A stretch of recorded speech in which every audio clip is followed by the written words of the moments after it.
Good day, everybody. Well, it would appear that some technical challenges have got in the way of the live transmission, so please accept our apologies for that. You would have received the link through to our update as far as the NZS 8510 and what that means to yourselves. I appreciate having the opportunity to communicate some information.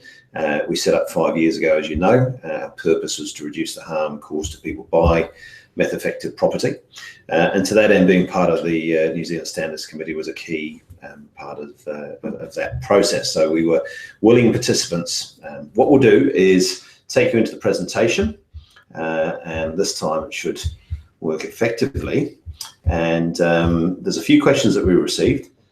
We'll cover those off through the course of this presentation, and we will then take it on from there. Any further questions, you are more than welcome to come and communicate through to us.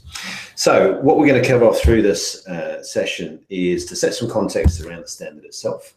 We'll summarise the key details, provide some thoughts and implications, and then, like I say, we'll cover off those questions that come through on the back end.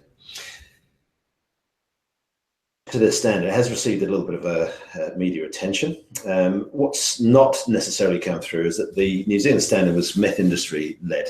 So there were workshops that started back in 2015 that involved both the testing industry, of which MethSolutions is a part, and the decontamination industry, which we are not a part of, but which we do engage with quite strongly. Now, communications were put through to local government New Zealand, because it's the local authorities around New Zealand that tend to grapple with the notifications and what to do with them. There's also support from the Auckland Regional Meth Working Group. So that's a group that MethSolutions has been involved with since it was developed back in 2011. And that was designed, again, to reduce the harm that's associated with meth-affected property. Now, the standard itself was facilitated by Standards New Zealand, which is part of the Ministry of Business, Innovation and Employment, which is perhaps why it often gets referenced as being the government standard that's come forward. But what's interesting about a standard in terms of how it gets developed is, while the costs associated with Standard New Zealand were covered by contribution from the proceeds of crime funding, the individual committee members actually pay for all of the costs that are associated with attending sessions and the time that's associated with the follow-up work. So for me personally, around about 10% of the last year has been spent working on the standard, not just in meetings, but in the follow-up information that's associated with that. Why was the standard necessary? Well, you know, there's been a lot of heat, if you like, a lot of emotional responses to the presence of meth within property, and the public has very much become positively engaged with the issue. Is it a moral panic? I'm not too sure about that. Actually, the reality of a piece of paper that's got evidence of meth contamination within a property means that people are forced to engage with the meth issue. So it's a thing that most of us can comfortably put off to one side and not really worry about and engage with. But actually, it is a reality within our communities. So there was also a belief that the acceptable levels were too low. So the economic costs associated with cleaning a property to the historic level of 0.5 micrograms, which is the Ministry of Health recommendations around cleaning up of meth labs, wasn't supported by the health risk, particularly where use-related behaviour was concerned. Interestingly, in Australia, they retained that figure of 0.5 micrograms, and the only variance that was associated with that was the fact that within the Australian recommendations and the Australian guidelines, it did specifically reference use-related behaviour. And then within the meth testing and decontamination industry, there is a lack of regulation, not unlike many other industries, but perhaps not as polemic a situation and issue as meth in property. So the reality is and remains that anybody can test meth and anybody can clean up meth contamination, or at least they think they can. So who was on the committee? Again, some media suggestions that it was a committee stacked with people with a vested interest as far as the testing and decontamination space is concerned. The reality is that we all have a vested interest as far as this issue is concerned. But as you can see from this list, there are a wide range of parties who are represented, from government departments through to representatives of the real estate industry, the property investors associations. And so what we've got is a very broad range of views that are represented, supported also by the experience of organisations like ourselves who've been actively involved in trying to mitigate risk to people over an extended period of time. So what are the key outcomes? Well, the first one, of course, is in the levels, and there's been some publicity that's associated with that. They do represent a shifting and an enlarging of the goalposts. The principal figure is 1.5 micrograms in a 10 by 10 centimetre square, and that's in what's described as high use areas. Now, that was originally described as habitable areas of a property or living spaces. The issue that we then ran into was that actually garages are areas where people go to a lot, children are in and out of, but they're not necessarily going to be considered as a living space. So this is why the high use and low use areas was adopted, and that doesn't mean the amount of meth that's been used, that does mean the amount of time that people spend in those areas. So a difference between the standard and the recommendations that came out from the Ministry of Health back in 2016 at the back end was that the differentiator around whether carpet was retained or removed was taken out. Essentially, it was too challenging as an issue to manage and too many complications. So we've got a single level figure. What we've also got introduced is a figure for low use areas of 3.8 micrograms in that 10 by 10 centimetre square. So this is a sort of roof space, crawl spaces under the property where people don't tend to go to. There are some qualifications in there in terms of how that should be recognised in terms of information that's left for future occupants. So that, for example, if a roof space gets converted into a living area, loft conversion, that sort of thing, that would be accounted for going forward. And there are now some standards for testing. So we've got screening tests, and we'll look at the different types of testing in a minute, which is principally is meth present. There are a number of different ways in which that can be done. There's detailed site inspection that answers the question, where is it and how much is in there, and then post-decontamination. So this is the probably most important aspect of the testing, which is to confirm that the work that's been done by the decontamination contractors has been effective in reducing those levels to within acceptable figures. In terms of the different types of testing, so the MethSolutions baseline that we've been looking at, which is that yes/no answer, that's a service that we've been delivering for 5 years now. That isn't automatically standard compliant, but it is going through a compliance process or a validation process, I should say, with ESR, and that will be coming through shortly. The screening test, which is part of the standard itself, is done in a slightly different fashion. So what we've got essentially is 5 different swabs or wipes that are used to sample 5 different areas. They then go into a single tube and get processed through the lab to produce a total level of meth contamination. Now, the significance of the sampling methodology is that that is referenced to NIOSH, which is the National Institute of Occupational Safety and Health and Hygiene, rather, in the US. So it's a standard form of sampling, a standard form and reference method as far as testing is concerned, so that what we can do is, if that figure is less than 1.5 micrograms of methamphetamine, we can be more definitive about the relationship between the level of meth residues and the standard levels as well. The area by area testing, again, a single stage approach. One wipe is used to sample one area, which is then analysed at the laboratory individually, and we get a direct reference back to the Ministry of Health guidelines. There's bad language for you. The new standard is what I mean by that.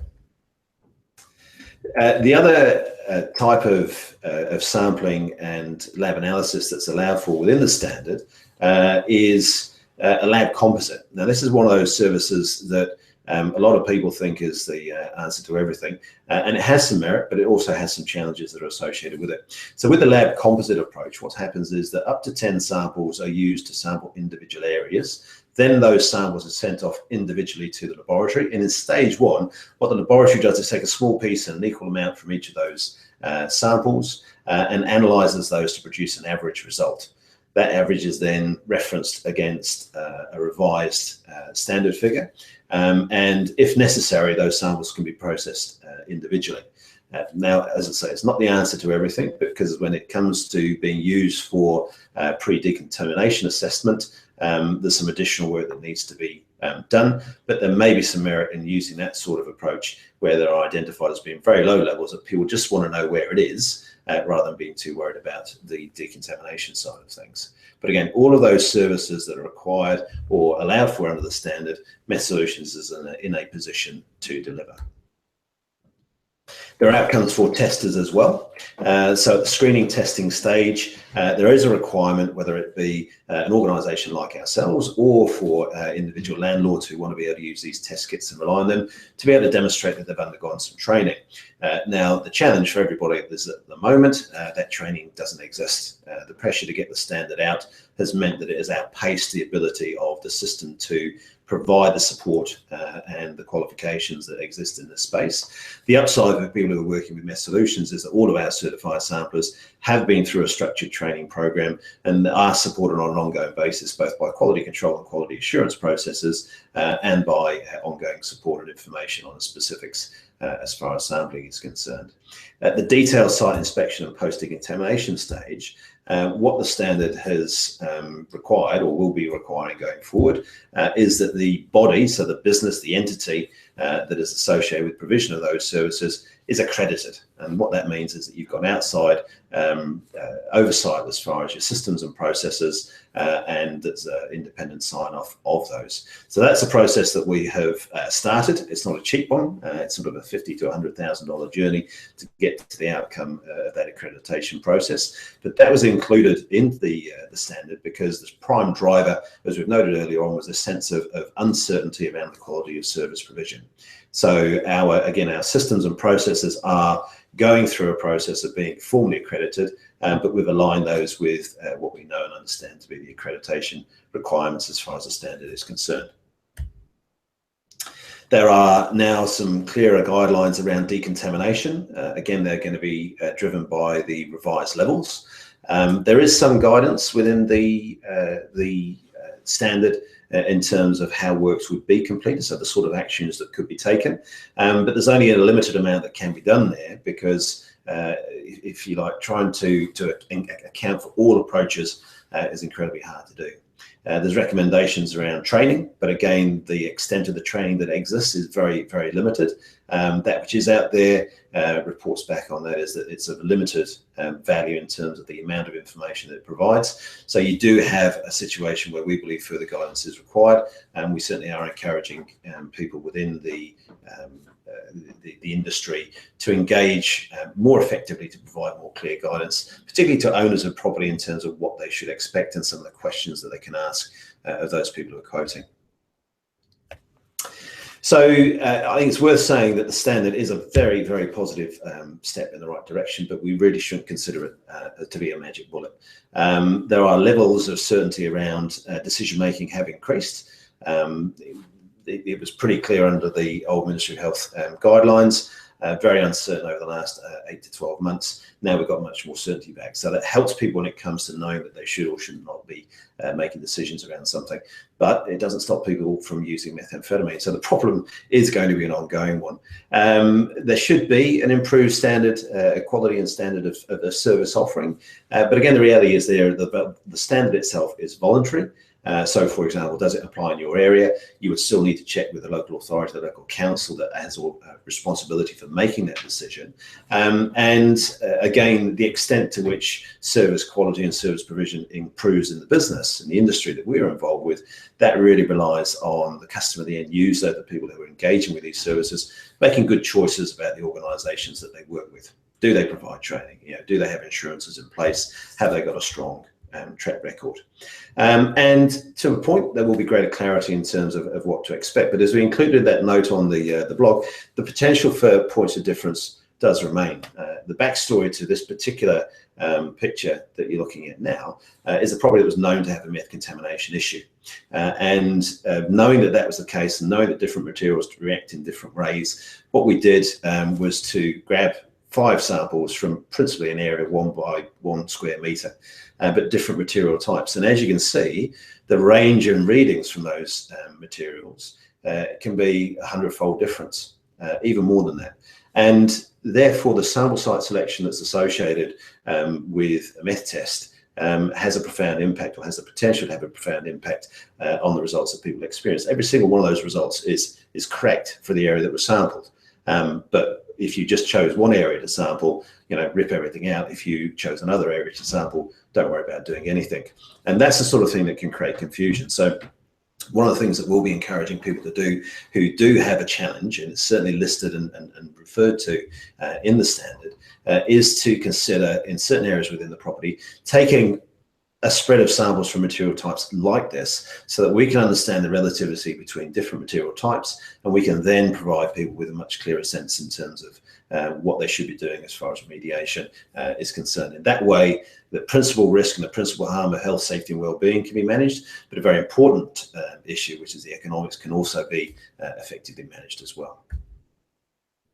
And our view, this standard does have the potential to be a little bit of a double-edged sword. Yes, we're going to reduce the cost as far as decontamination is concerned today. There'll be less properties that have to be subject to decontamination or some form of cleaning in order for them to be rented out. However, we've now got a bigger number. It's likely to be harder to exit potentially problematic clients. So there are a lot of properties out there where the owners of a property asset have got no idea what the meth status of that property is, where they have got concerns about the behaviours of tenants, but until such time as those levels exceed that 1.5 microgram level in an area by area basis, and it's going to be more expensive to get the answer to that particular question, you're not going to be able to exit those tenants. The longer in the property for, the greater the risk that the meth-related behaviour escalates, and so the problems will increase. It'll be harder for concerned tenants to exit. So historically, a tenant could move in. They may experience adverse health effects that they believe are associated with meth residues in the property, because when they go away from the property, those health effects abate. We've dealt with plenty of people where the levels have been within even the old 0.5 figure, and had those experiences.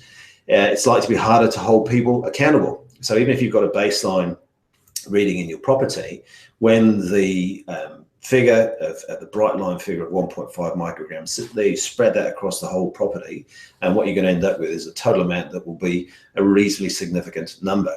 Then the small changes that are associated or can be associated with meth use are going to be harder to quantify. So what we're going to have to see is a bigger shift from the baseline level of meth to what the future level of meth is, I believe, in order to get that support at the tenancy tribunal. Is it going to be harder to get access to service? Possibly. So again, what we're aware of is a lot of owners of property who have been waiting for this standard to come out before they take action. That means that there are more likely to be more tests done on property. Our historic figure has always been around that 40% mark that have had meth in. Around a third of those properties that have tested positive have exceeded the 1.5 figure. So if we get a lot of people doing baseline meth testing, those figures are going to continue to flow through, and there's a finite amount of service providers who can do the cleaning. Testing is a relatively easy thing to do, okay, but the cleaning is more pragmatic. Will it be harder to sell the property in the future? Potentially. And the reason I say that is because the level of meth that's acceptable to a person buying a property is typically not 1.5 or 0.5, it's whatever they're happy with. And most people don't like the idea of being associated with the meth issue. And if through the management and operation of the rental property itself, a landlord takes a view that, look, I can rent the property out at, if it's less than 1.5, I know it's less than 1.5, now I'm going to paint over just to freshen the place up. That makes that whole cleaning and decontamination process much harder to achieve when it's in behind a coat of paint. We can certainly have the conversation with people at that particular point in time that, look, it should be an issue. It happened a wee while ago. But what we end up with is greater uncertainty at the time when you come to sell the property asset, which at the end of the day is when most investors are actually making a decent return on that property. As far as the health impact is concerned, look, time will tell. We don't know what that's going to be because it isn't really being effectively measured, but that is going to hopefully be the case going forward, and there'll be more research that needs to be done in that area. So considerations for the people tuning in, and we have some of our clients and former clients. We've got certified samplers, we've got property managers around the country who are tuning into this. So again, thank you for choosing to attend. Answer the questions, or the answers rather to these questions will help guide you I think, in terms of the decisions that you make. But again, how are service providers, so the people like MethSolutions, how are they working towards compliance as far as the standard is concerned? As I say, at this particular point in time, there really are very, very few service operators who could, hand on heart, claim to be compliant, but there is a process of change that's taking place. What are people doing? If you're in that property management space or in the real estate space, how well do you and your team understand the risk? Because the more effective you are at communicating around the risk, the more you can reduce uncertainty, and therefore the less impact that the issue itself has. Again, if you're in that space, how are you protecting your business? What specific systems and processes do you have in place? We were asked by Ryan's to provide a presentation along these lines earlier on last week. And through that, the advice that came out of the lawyers who were present was to follow your organisational systems and processes. But when we asked how many organisations had written policies and procedures, hardly anybody did. And what's your communication strategy like? Again, if you're not communicating with your clients and making them responsible for the decision making around this risk as advisors in this space, there's a likelihood that you retain that risk within the business. And for the owners of property who've entrusted those properties to a manager to have this event occur, it tends to be pretty disruptive. It tends to be one of those things where the emotions can get engaged. And again, at the individual property level, how are we reducing risk to assets or risk to properties? As many of you will be aware, we've been running meth management programs for over 5 years. We work with people around the country. We're providing meth risk management programs to businesses. So these are all things that we can actually share our knowledge and experience with you on. And when you are working with service providers who are in that space that MethSolutions occupies, what support are you getting? Because at the end of the day, the value that's associated with the meth test, in our view, has always been not what it costs you, but what support do you get when the results come back positive. And to that end, our team is very much here to support you. We are not just Miles Stratford, one-man band supported by his wife in the back office. We've got a whole team of people with specific roles and responsibilities within our organisation who are there to assist. And so that means that in the absence of yours truly, then there's plenty of opportunities for people to speak with experienced members of our team who can provide you with that ongoing support. So if you'd like to find out a little bit more specifically around ourselves, of course, give us a ring. What I'll do is dive out of this, go back to the talking head, and we'll cover off a couple of the questions that have come through.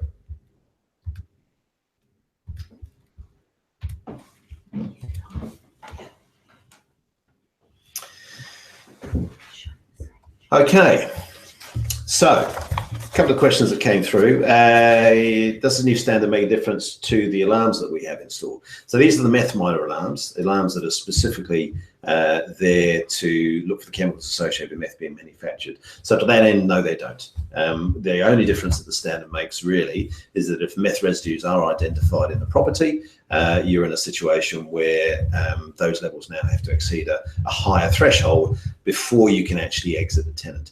You may still be able to provide the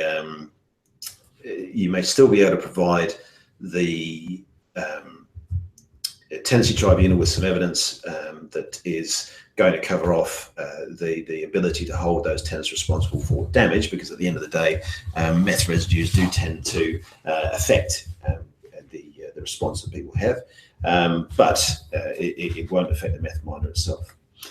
Copies of the video, we are going to make those available through to you so that you can view those at a later date. In terms of instant answer kits, there was a question that was raised around whether or not they will still be allowed. So they have to go through a validation process that ESR will be running. We remain concerned about the ability of those instant answer kits to deliver the right outcome for people, not because they won't technically trigger when you collect a certain amount of meth, but principally because the acceptable meth residues within a property relate to a 10 by 10 centimetre square.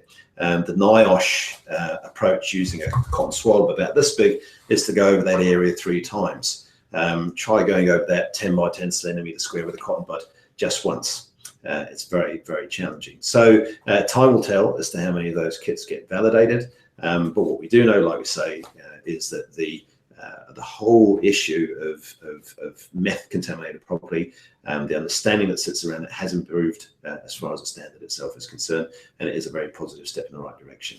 And for those who are wondering what the heck happened to the beard and to the hair, then that actually all came about because of a shave for cure situation, so nothing more sinister than that. I do have one more question. Zach Hewier says, what happens to properties that have been cleared at the levels of 2.0 under the draft standard? So the question was, what happens to properties cleared at the level of 2.0 under the draft standard? And this again is one of the challenges that's been brought about by the decision of the Ministry of Health to change its recommendations, in my view, back in October 2016.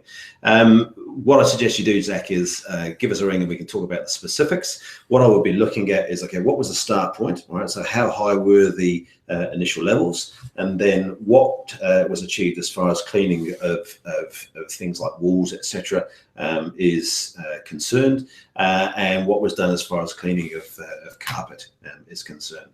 I mean, at the end of the day, the recommendations that came out of the Ministry of Health, there were some challenges around practical application, and what we've tried to do as far as the standard is concerned is just to make it far more clear cut. But if you have taken that property through a process associated with cleaning and decontamination, that can be evidenced, then you should be okay. But give us a ring and we can talk about specifics. So that was one specific question that came in. There's nothing else that has come through that I don't believe that we covered off through the presentation. But what I would say is we've got a team here. We're happy to talk to you about these sorts of issues, and we're happy to provide advice. There's quite a bit of our time is spent helping people understand what the numbers mean that have been provided by other organisations. And whilst we're happy to do that, candidly, the better option is that you get that information right first time, and you get that support and advice right first time as well. And that's what we've worked hard to make sure that you can achieve. So again, thanks very much for tuning in. Apologies for the technical challenges. It's all part of the learning process as well. What we'll do is look to run a few more of these sessions in the future.